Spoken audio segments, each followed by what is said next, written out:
personal examples, so kindly be respectful of our own personal examples in this process of loss.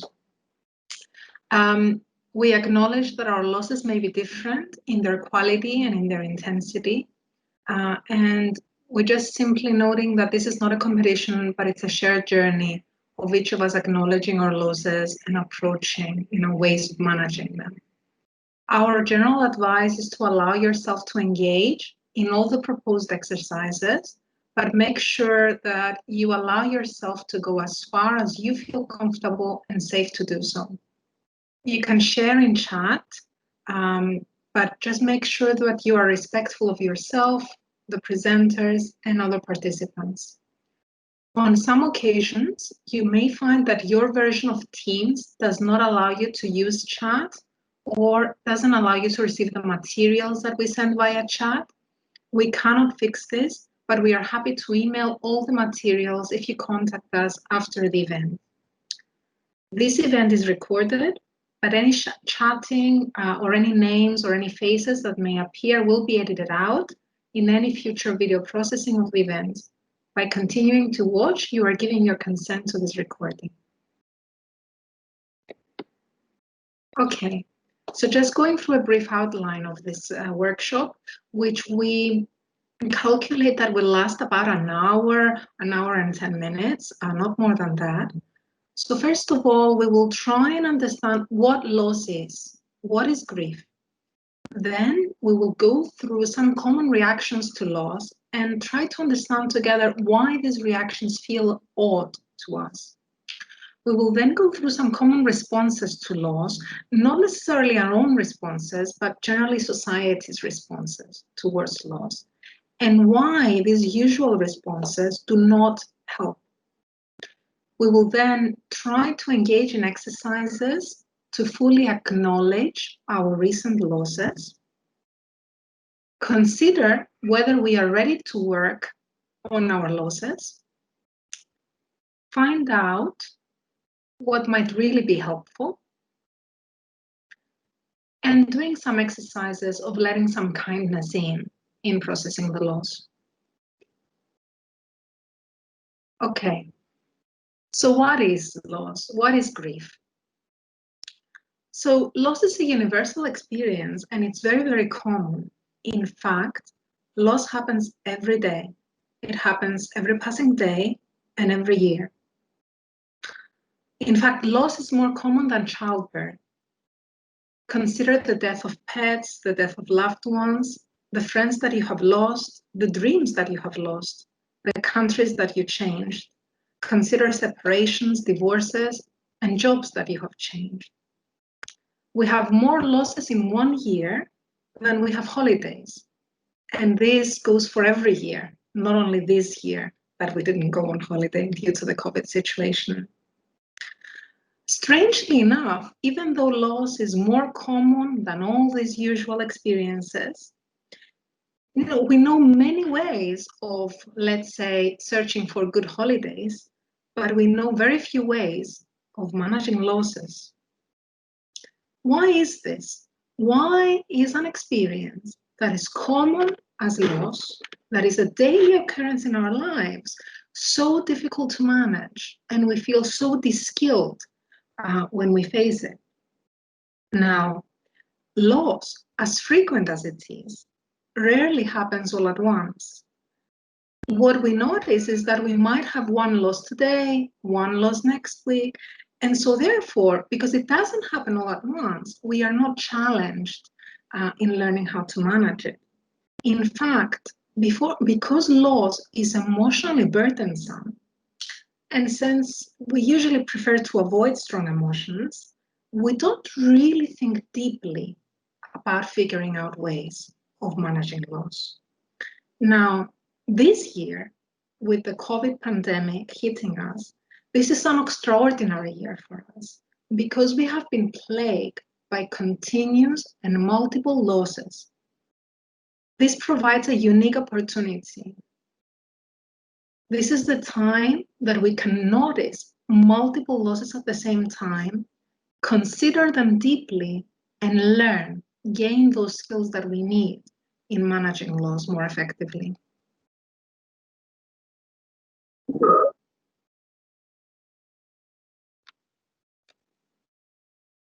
So what is loss? What is grief? Now, loss is in fact the feeling of grief when something or someone important is gone, when something is declined or something is taken away. Grief consists of conflicting feelings. They are caused usually by the end or change in a familiar pattern or familiar behavior. Why are these feelings conflicting? Well, they are conflicting because sometimes when we lose something, we get a mixture of feelings. For example, consider losing a job that wasn't so great, but it also provided an income for you.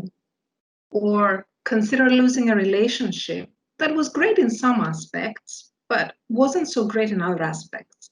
So we might feel a sense of freedom, a sense of relief, but also, we might miss those cherished moments of being with the person. Another example of this conflicting element of grief is when we lose someone who was sick, for example. Of course, in those situations, the death of a loved one might bring a relief from their pain, and at the same time, it will bring sorrow and sadness for the loss of the person in our lives. Now, because these feelings are mixed, both relief and pain are possible. And sometimes this mixture of emotions can be very confusing to us. Now let's consider some examples of losses, just to identify how broad the idea of loss is. Now consider the death of a pet, for example, moving country or home, getting married. Not many of us consider marriage a loss, but it is in fact a loss in our freedom. Giving birth to a child, losing additional freedom. Starting school, loss of that naive childhood that we once had. Graduation, empty nest when the children go off to college. The loss of a job, the loss of our financial stability. Even things that we tried hard to lose, like the end of an addiction that we may have had, quitting cigarettes or quitting alcohol. That is also a loss.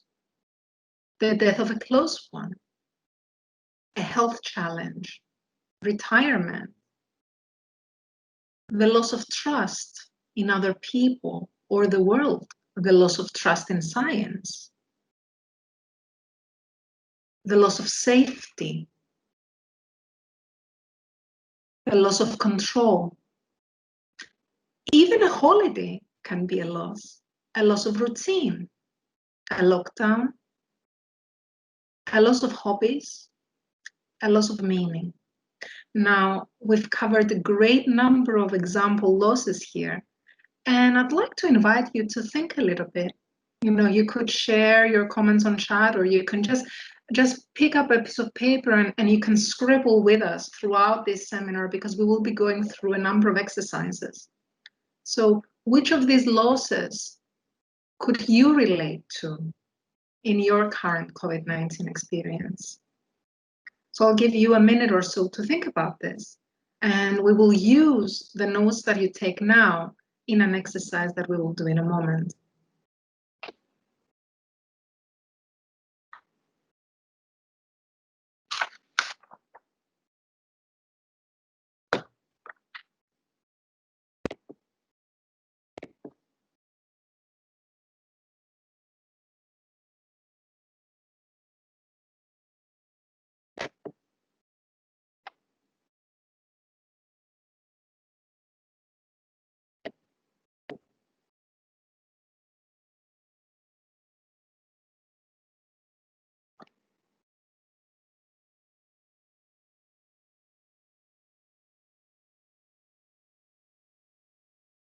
Okay, so as you are each considering your own losses and hopefully jotting them down on a piece of paper, as we will need them in a while,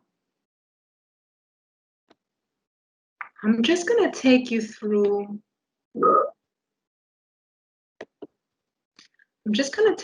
a poem that for me kind of just reflects the gist of what is loss. So we started off with this reflection that loss is always present, yet loss is rarely acknowledged.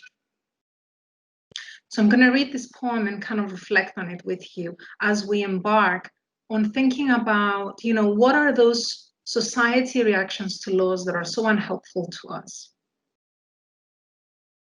The art of losing isn't hard to master.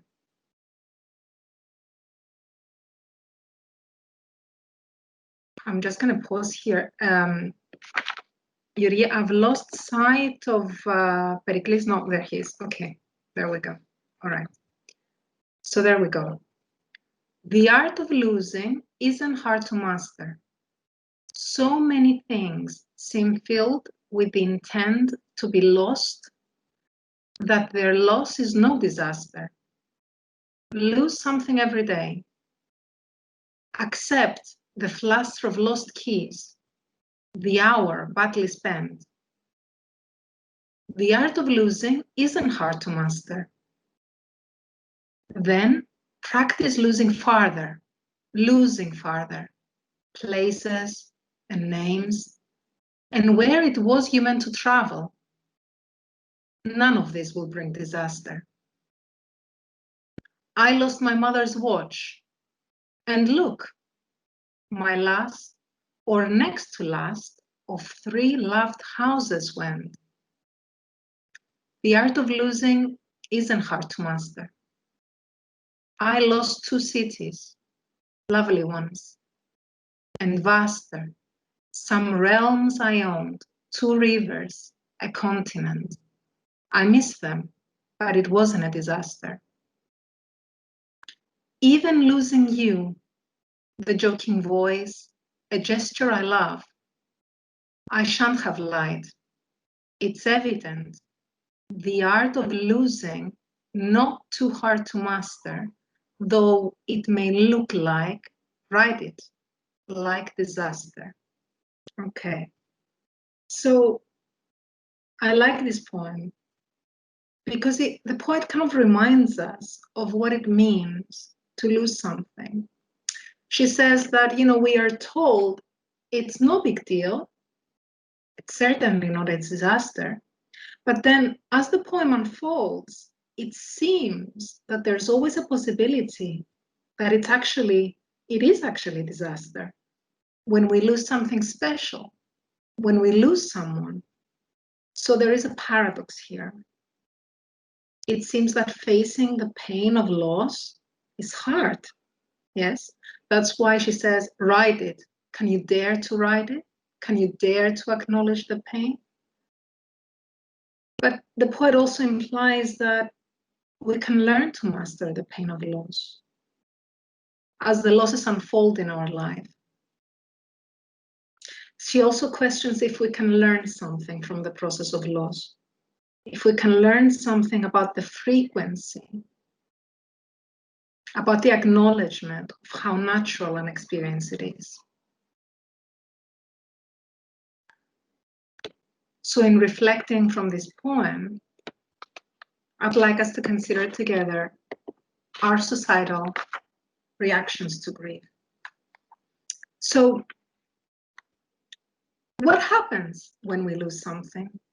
And why do we feel odd? So when we lose something, we might get a sense of reduced concentration. For example, I might need to get something from the next room, and by the time I get there, I kind of forget what I needed. So like a foggy brain loss might be associated with that kind of reaction. A sense of numbness. This numbness, an emptiness, this could be a physical feeling, it could be an emotional feeling, or it could be both. It could last for a while, but it usually comes and goes. During a period of loss, we might also have a disrupted sleep pattern. So we might be sleeping too much, or we might be sleeping too little. We might notice a change in our eating habits. Again, we might be eating too much, or we might be eating too little. And we might get a roller coaster energy. So our feelings go up and down. We go through emotional highs and lows. I suddenly feel, oh, the loss is gone. And then suddenly I feel, oh, I'm drained. I have no willingness to continue. And we are easily agitated. We're easily angry, quite reactive. We might feel helpless or hopeless. And we might notice that some of our obligations have been neglected. Now, they do feel odd because they're a strange combination of reactions. Sometimes they feel very confusing, feeling high and feeling low, sleeping too much, sleeping too little. One day feeling fine, next day feeling bad. Now, one of the things that I'd like to point out is that these are not symptoms of a mental illness, although they might feel like symptoms.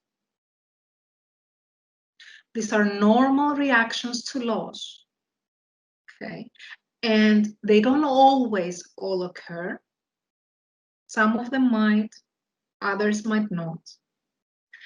What is odd about them is that they're very sudden and they have these weird changes that surprise us. The point is not to try to fit ourselves under a category of these symptoms.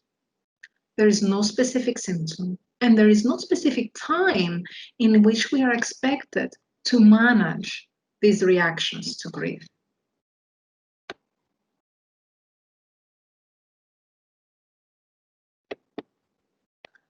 Now, let's come to this environment that we experience loss in, our cultures, our society. Now, why do we not have the skills of managing loss? One of the reasons is because growing up, we were taught that there was an emphasis on gaining things, becoming more successful, becoming good at something, getting benefits. But we weren't really taught very much about managing loss. Therefore, when loss occurs in our lives, we are actually taught to avoid dealing with it, as children, I mean. Now, what I'd like us to do is to kind of reflect a little bit. Think of a time in your childhood that you actually lost something. It may have been as simple as losing a doll or a toy, something that was important to you. It may be that you changed schools at some point and you lost some friends or your first heartache. It may be that you moved countries or that one of your pets died. What was your loved one's reaction to your pain? What was your parents' reaction to your pain? Think a little bit about this. Perhaps you can scribble down some of those reactions of your parents, of your friends, those advices that you were given as a child. And then we can consider them as we proceed in the next part of the workshop, that we actually look at the common reactions of our society towards loss. Perhaps some of those reactions you were taught also as a child when you lost something.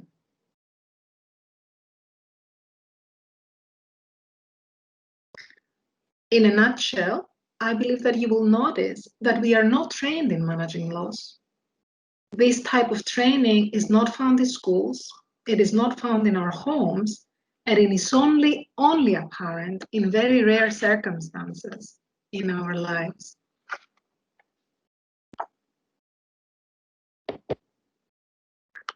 So the first common response to loss is don't cry about it. So the meaning here is don't feel the pain. And in fact, what other people are implying is that pain is easy to shut down. You should know how to do this. You should have the skill. Now, the problem with this is that not only we don't have the skill, but it is both unhealthy, probably impossible, and likely psychologically harmful to shut down our emotions.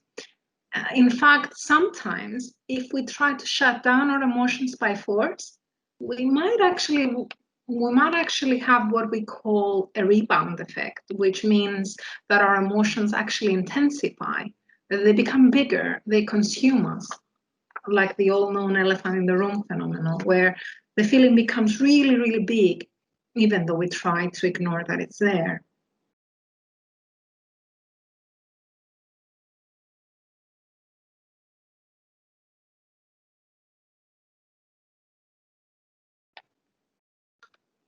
Now, another really common response to loss is, don't worry, you will find a new friend, a new relationship, a new job, a new soulmate. You'll get a new car. Meaning, the solution to grief is switching into an obtaining mode. Get something new in, and then you'll stop feeling the pain. Remember, this is what we were taught. We were taught to gain things, not to lose things. So what society is telling us is that if you get a new shiny thing, activity, friend, you will stop hurting. Now, the problem with this is that it rarely happens. The loss might get covered over by something new, but it's still there under the surface. It still remains if we don't actually address it. So the new thing will distract us from the pain, but it will never replace the loss.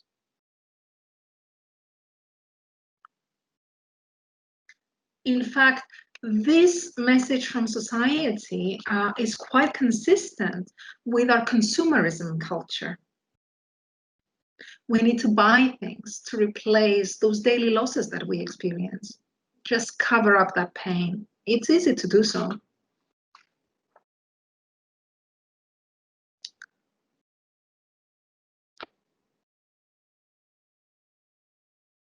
Another common reaction is, you are starting to make me depressed with your moodiness.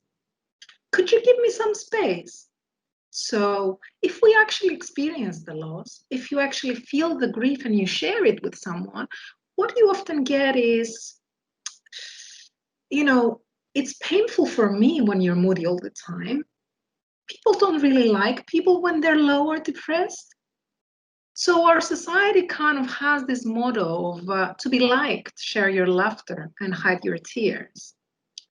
So the meaning of this is, your pain, if you share it, becomes my pain. And it actually feels uncomfortable to me.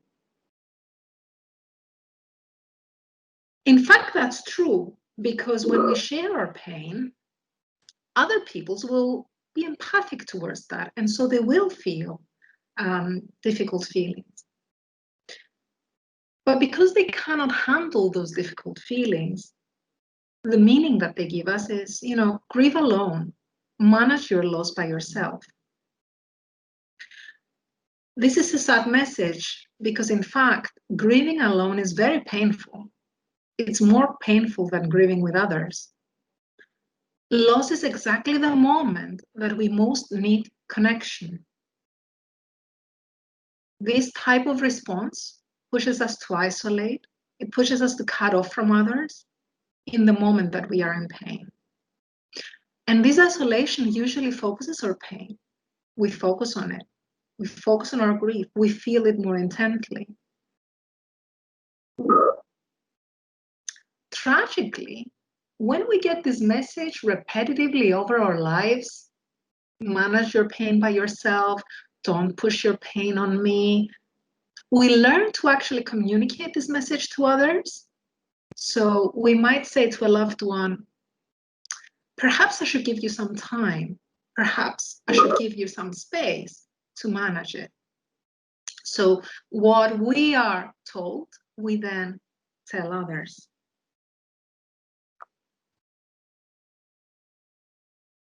You understand that this is supported by our culture that has created a lot of myths around the importance of being happy to be liked by others.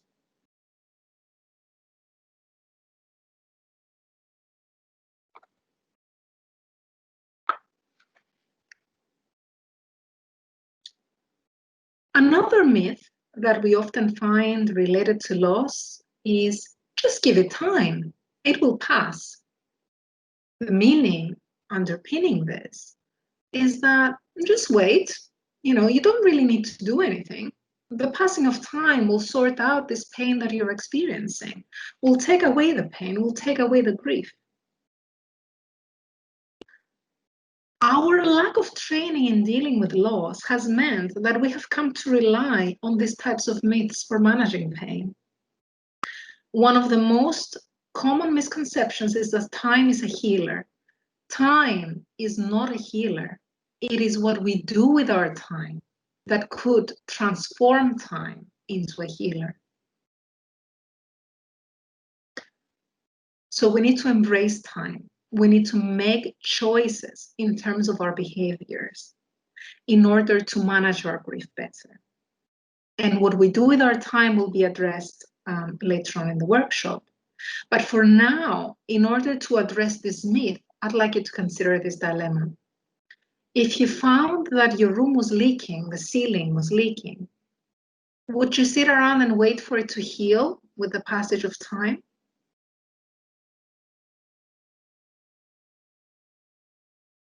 You would not. Yet this myth about time being a healer is very tricky, it's very elusive, and it's very well used.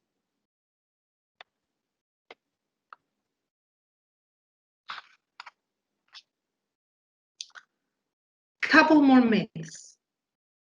We should be strong in the face of this challenge. This is something that you've heard many, many times, and I've heard it a lot during this COVID challenge that we're currently facing. Be strong, be a soldier. Now, this is another myth, and it's presented also as an easy solution to managing loss and grief. And the meaning of this particular myth is really problematic because what it says is that to feel grief is to be the opposite of strong, is to be weak. Now, we should be very cautious of providing this sort of advice. We are told by others to be strong, but we are not told how to be strong. In fact, if we were to ask someone, how should I be strong? They probably wouldn't know what to tell us.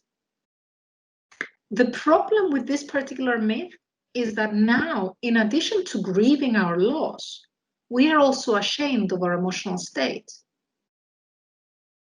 We have now become weak in the face of others. Now, this is a very complicated and very unhealthy stance towards ourselves and towards others. In fact, to feel the pain of loss is one of the most courageous acts that we could face in life.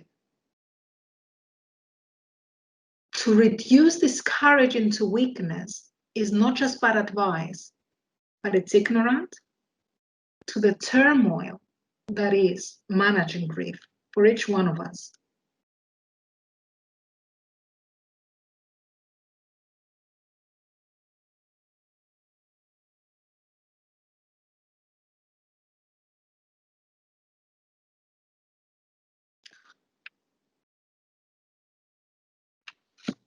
And the final kind of myth that I'd like us to consider is keep busy.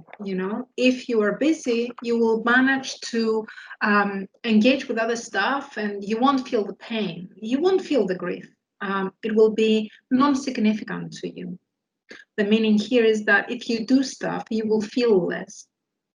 Now, the problem with this is that doing things that does not ease the pain. It does not. Just because we do stuff, just because we're moving, doesn't mean we're healing. Activity, like time in itself, is not a healer. It is the careful choice of activity, as is the careful usage of time that can be helpful, that can be healing. So in the next part of the seminar, we will consider both how we use our time and the types of activities that we choose that can be transformative, that can be healthy in terms of managing grief.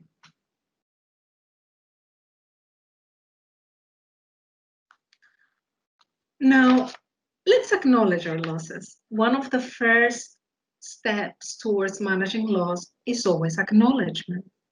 So we will prepare to do a loss acknowledgement exercise, as this is the first step in our journey to managing loss. And to do this, I will invite you to consider this year.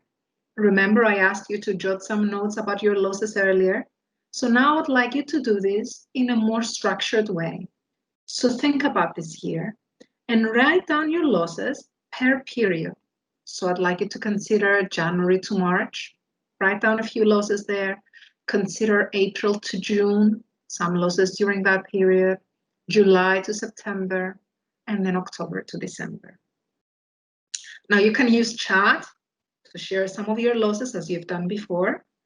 And as you're considering yourself, your own losses, I will share one of mine, just to kind of show you the types of losses, the types of different losses that we could all have during this time.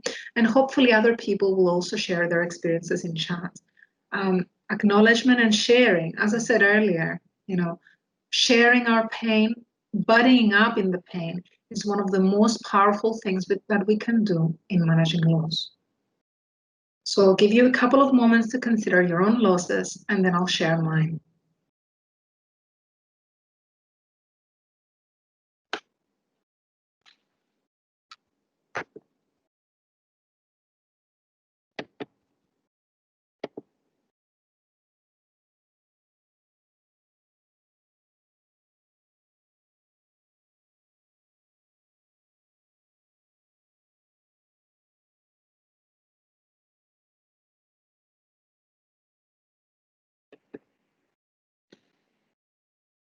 Okay. So an important loss for me between March and August, I'm just going to go through one period as an example, has been personal time. With children home from school and fewer out of school activities, as well as working full time, I found myself in the first time of my life with no freedom whatsoever. Even those last shreds of freedom that I had managed to claim after having children, after finding full-time employment, those were also gone. That was particularly traumatic for me, as that meant that my stability, my mental health, my well-being started to suffer. Yoria, would you like to share one of your losses of this year?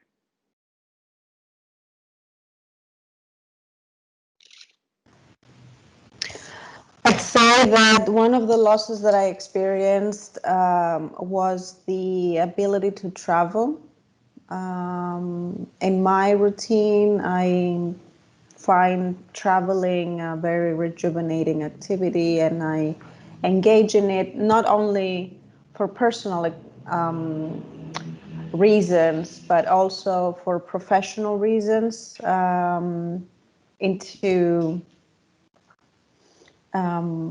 attending conferences maybe, or learning new things. So I have found this time a little bit challenging, because I could feel like that need was not fulfilled.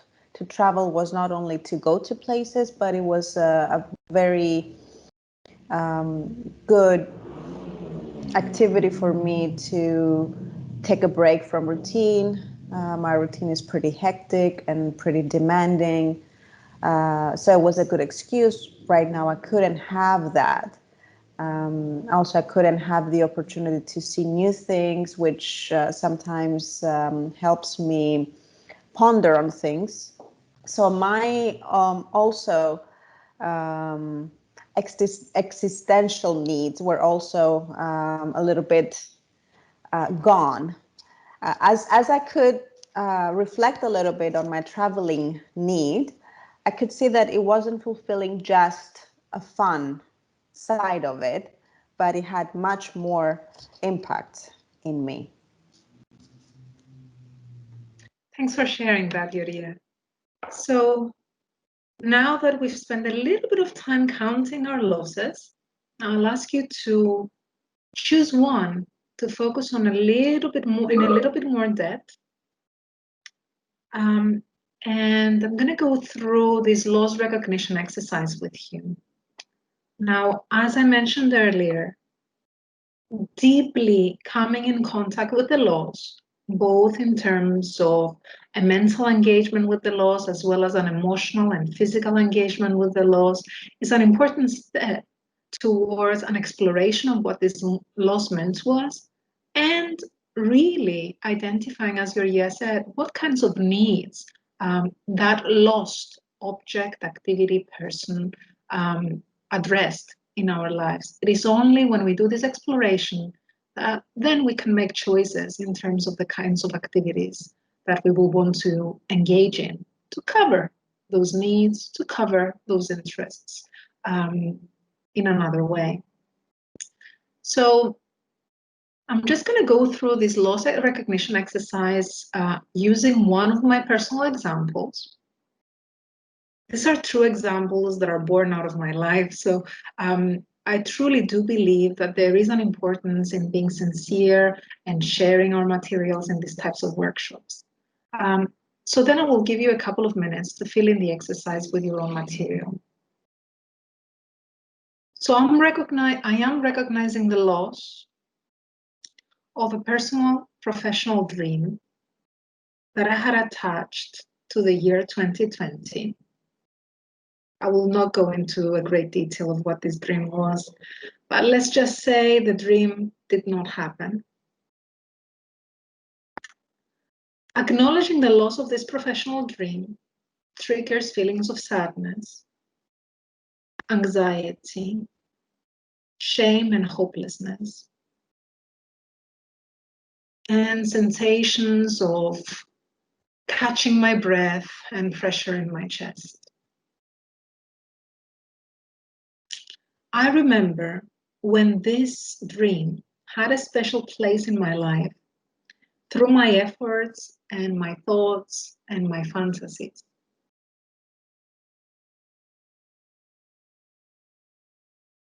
If I could describe this specialness of this dream, I would say that it made me inspired. It gave me enthusiasm. It gave me hope and pride. If I could speak to this dream, I would say, you feel so far away now, and I'm not sure if I ever want to reawaken you. If I can remember something about this loss in the future, it would be that I really fought hard not to let go. Okay, so this is my loss recognition exercise.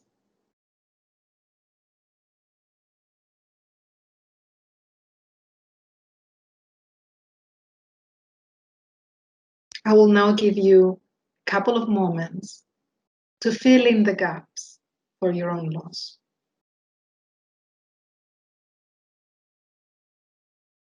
Just to add that I was able to add the loss exercise on the chat, so you can find a Word format on there.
Okay, Thank you so much for engaging with the exercise. I will now pass you on to my good colleague Yuria to go through some more practical next steps further to the acknowledgement of loss for better management. Yuria, over to you. Thank you, Vasiliki, for introducing us to how important it is to understand that this year was difficult. It was hard in many ways. We have counted many losses, and each and every one of us has had our own share. Might be very different than the path of somebody else's, but it's still important to embrace and understand how things might be shaping up because of our grieving. I kind of wanted to stand a little bit on the fact that values, our core values, the values that we use to go about in our lives, to form our lives, are a crucial ingredient in processing loss. And I'm pretty sure that you might be wondering, what does the word value mean? How can we define it?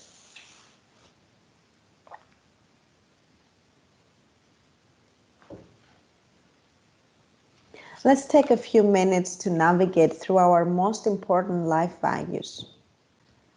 I will use a few examples, like Vasiliki, that I find useful in my everyday life, and maybe this could be a good navigator to understand some of the values you might be identifying with.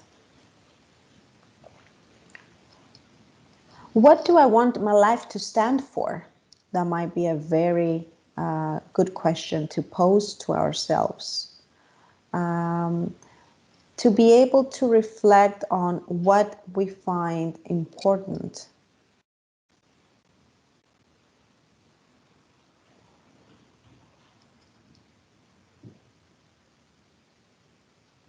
For example, one of the things that I would like my life to stand for is to be able to act caringly and kindly in my life. So these are two very important values for me. If I remember a time that I pushed through doing something really hard, what was my perseverance about?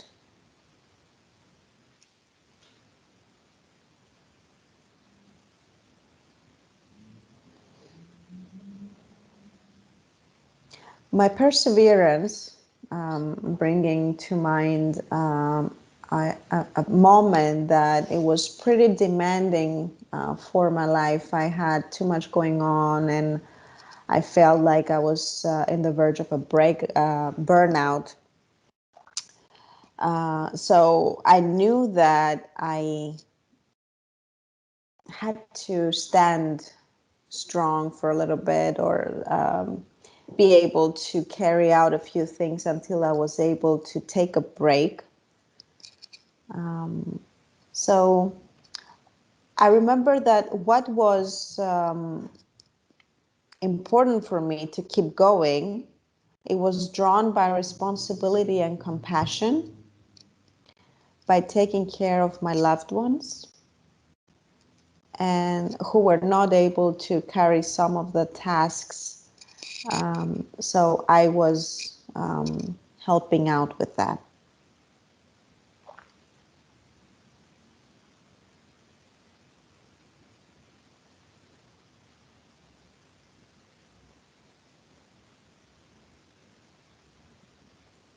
So my actions were guided by compassion, by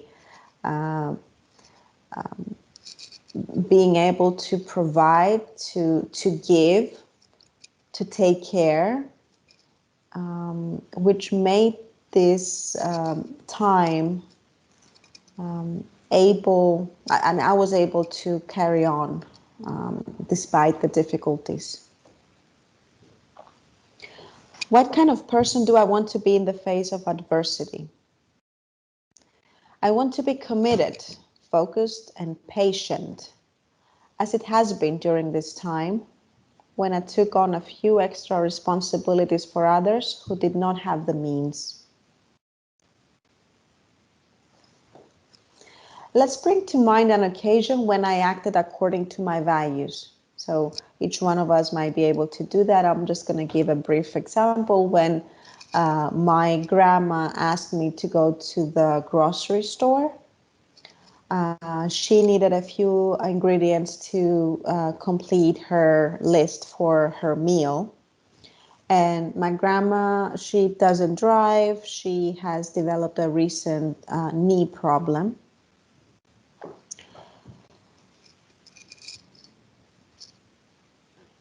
So she had asked me to help her out, and I used during quarantine my one text allowance to help her out. I remember that when I observe what is happening right now to my body, when I bring this image to mind, I notice that I feel this calmness and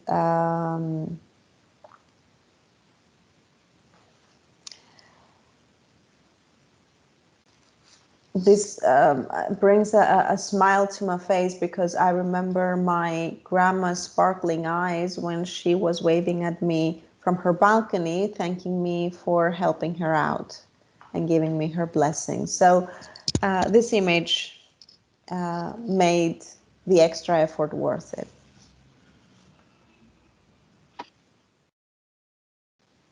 Yuri, if I may intervene, Mm-hmm. I think the importance, if I may say, is that we all have different values. We all have different things that can be guides in our lives. I really enjoyed the examples that you gave. And just linking it to the previous part, it is these types of activities that we want to be choosing to manage our loss, those activities that are connected to what is deeply important to us, and not just random activities to simply fill the time. And that sometimes when we engage in these meaningful activities, it may be hard, like losing your only text message to help your grandmother, whereas you could have done something for yourself. So it could be hard emotionally. And equally, it can be rewarding. So both things could be happening at the same time. Thanks. I mean, of course, it's we have to say that these values that I mentioned are not the only ones. There are many more, and just brief examples like fairness, honesty, humility, accountability, adaptability, consistency, carefulness, connectivity might be some of them. And as Vasiliki pointed out, it might be a good opportunity to reflect on in yourself to see with what values you identify with, what values help you make committed actions that guide you through life.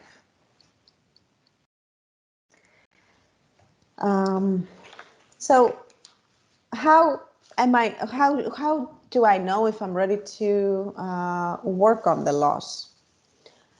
As Vasiliki very thoroughly explained, acknowledgement is very important to be able to understand the effect this loss had for us, allows us to mourn and understand this emotional challenging process and how it has impacted us in our life situation, emotions, and thoughts.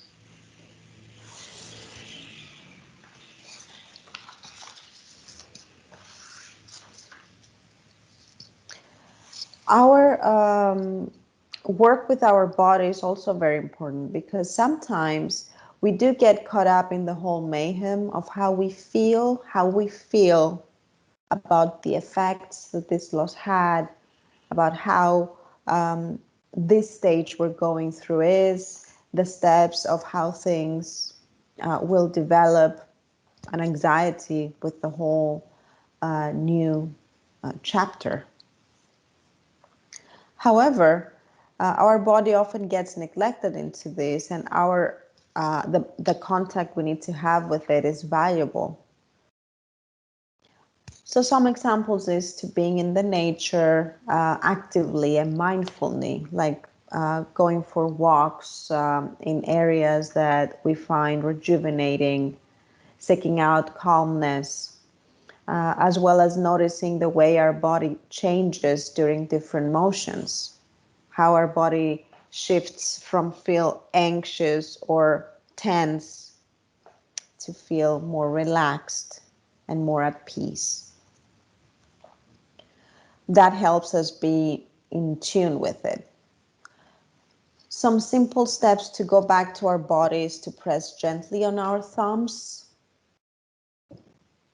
or shift our attention to our feet touching the ground when we are faced with challenging thoughts or feelings. This is called grounding, and it helps us go back to here and now.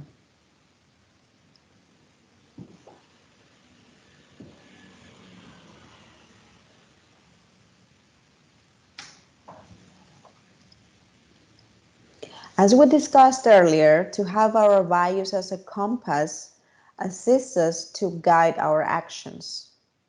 If I stick to my values, my chosen actions will promote our perseverance and resilience in difficult situations. It can also bring a meaning to the things that matter most in our life. It can help us search back to our roots, to the things that are essential for us. And through that path, create something enriching within us and into life.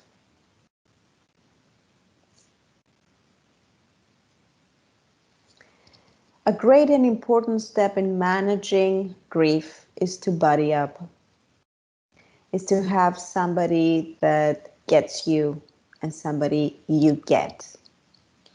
Having a grief support group or a person promotes the feelings of belongingness, inclusion, and connection.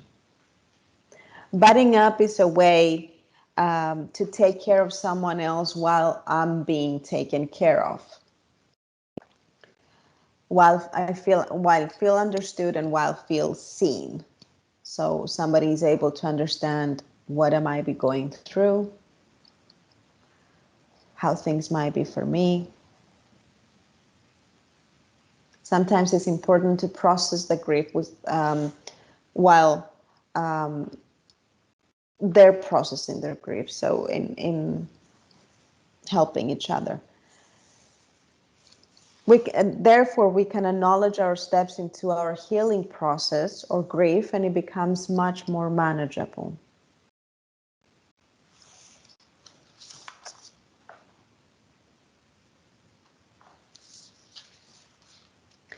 Let's spend some time to review how self-gentleness can help our emotional healing during periods of grief.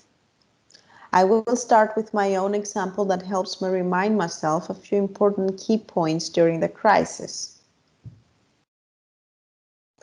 Looking back, name one way on how did these losses help me grow as a person. So first of all, I'm gonna focus on a personal goal. A personal goal that kind of sunk, and therefore it cannot happen. So acknowledging the loss of this personal goal leaves me with feelings of exacerbation and disappointment. Looking back, I can see that I realized that the loss of this personal goal helped me reshift my attention and make me more resilient.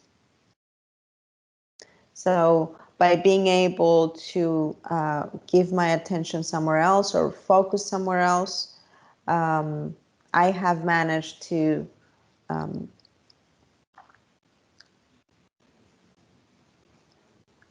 stay standing and find ways to push through. One thing that helped me manage this loss was to start a consistent exercise routine. So a healthy way for me to face it was to continue something that I found healthy, and I found that it was a functional me time.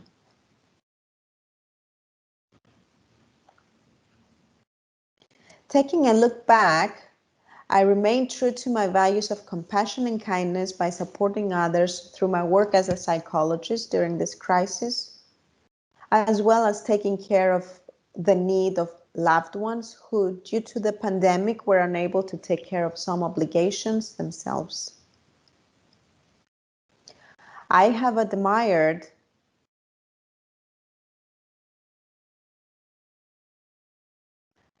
my ability to remain productive no matter how much I hurt during this loss.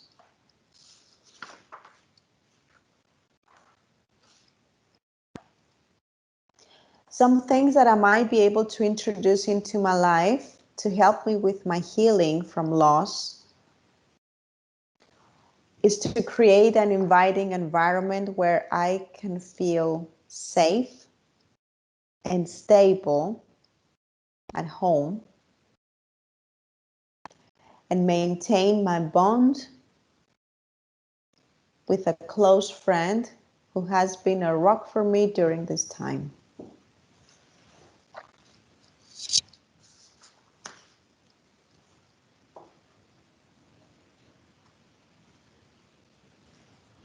So how else, despite this reflection we have made, can we allow some gentleness in? Sometimes it's very important to examine and be in tune with how much we can do. So finding alternative ways of accomplishing things might be a good point. Sometimes our typical routine might seem too hard when we're grieving. It is okay to shift our expectations from ourselves and be creative with alternative ways of accomplishing things. So let's say, for example, you might want to do a bigger once a week grocery shopping or grocery list if we find it hard to go frequently to the grocery store. Or we can get connected with a delivery company to bring things to our home if we're still in a difficult situation emotionally.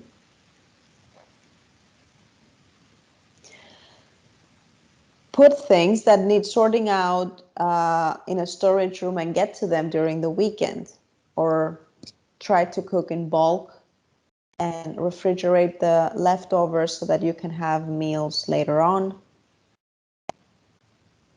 Set reminders on your phone for things with a deadline if you find yourself having a hard time concentrating and remembering the tasks you have to do.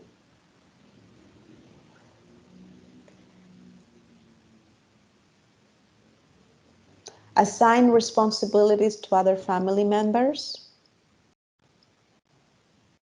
Do a daily and weekly list of responsibilities to keep track of the things that need to be finished around the house or at your workplace or in your academic calendar. Divide your workday in sections or your academic day in sections and reward yourself with a cup of tea, some chocolate, some coffee when you accomplish all obligations of each section. Put a picture on your desk with what matters the most, like your partner or your children or your pet, or a screen saver, I think, on your phone. Then for you can carry it with you all the time and have a beautiful picture. Gentleness in others, showing gentleness in others who are also in grief is a good point. It's another good way to allow some gentleness in ourselves. If we work on a more compassionate environment around us, therefore we can give the space to somebody who might be grieving, or we can be present for them when they're having a hard time. A compassionate environment allows us to provide a helping hand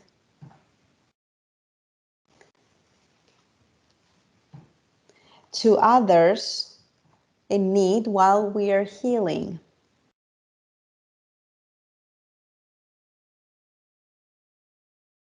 This might mean friends who might be going through a breakup, might mean that we're taking care of our neighborhood strays, or getting involved in charity work or volunteer organizations.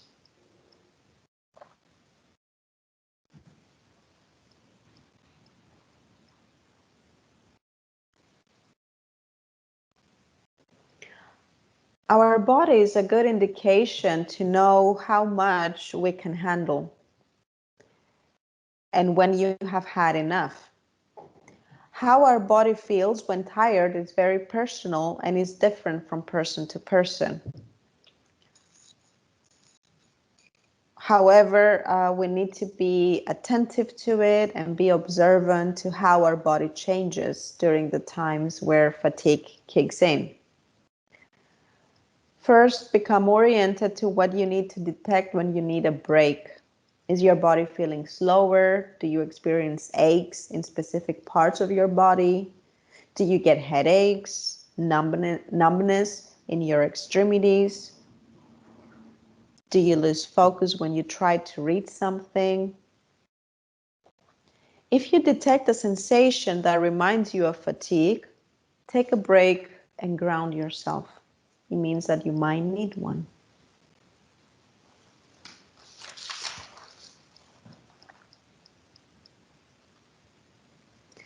So I wanted to thank you for joining us today, for engaging in these activities and exercises we have composed for you. Thank you, Georgia, for recommending that we do this workshop on loss and grief in this very difficult year that we're all going through. If I can just summarize a little bit the skills that we touched on today. First of all, let go of the myths for managing loss. Second, acknowledge the loss. Acknowledge it physically and mentally. Notice and feel the gap that is left. Connect with what matters to you. Reflect and find your values. Those are the things that could be guiding actions that are actually going to be helpful and healing towards the loss.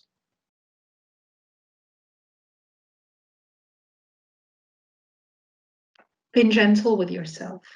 You may need to do things in a different way. Be gentle to others.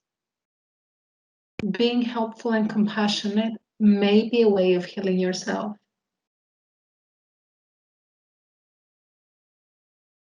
Listen to your body. Your body is there to guide you. listen to it. If it needs for you to take things slowly, be responsive.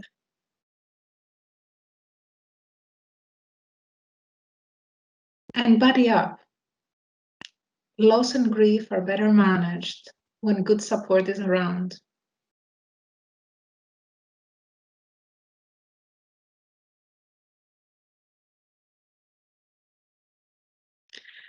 So thanks for attending. I just want to plug and say that for those of you who are UCLan students, the support is there at the Psychological Wellbeing and Counseling Center. You can always go on our website or send us an email, and you will be linked in with a counselor that could be there to support you during this time. And I believe, Yuria, you may want to kind of point out the support available at the back. Yeah, thank you, Vasiliki, for being. Sorry. Sorry, I could hear my voice and it confused me. Can I mute you? Let's see. No. All right. Thank you, Vasiliki, for being able to do this seminar with me. And I think we touched the base of a very important matter that I think might go undetected sometimes. And the losses of this year were many. So thank you for joining us, and I hope that you have gotten something out of this seminar in regards pushing through and understanding how to approach our mourning. So in terms of the support that exists in Cyprus University of Technology for our students, you can contact the Center of Student Development. You can find the email as well as the phone number on your screen. And we also have a hotline that is operated in collaboration with the Department of Nursing and Center of Student Development that operates from Monday through Sunday from 8 o'clock in the morning until 10 o'clock at night at 2500-2900. Thank you, everyone. And thank you, Perry, of course, for helping us translating this information into a different language and getting in touch with another population. We appreciate your help.